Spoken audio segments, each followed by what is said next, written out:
కుసిరగట్టి ఊళ్ళోకి వచ్చానమ్మా చాలారి పూలు పెట్టి జాతరులు తెచ్చానమ్మా తంగేడు పూలు పెట్టి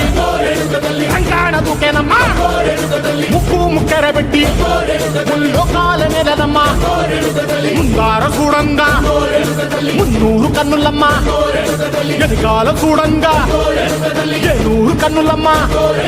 సాధు సిద్ధులంతా సాగిల పడ్డరమ్మా మహారాజు రాజులంతా మొగారిల్లిరమ్మా కోరిక కోరంగా రంగులు పూసినాము ఆశలు తీరంగా ఏసాలు వేసినాము నీకన్నా పెద్ద దిక్కులో కాన ఎక్కడుంది నైవేద్యం పెట్టంగా మా కాడ ఏమిటుంది మొదలన్నీ అలకించి మరమీయవే తల్లి కన్నా బిడ్డలను కాపాడవే తల్లి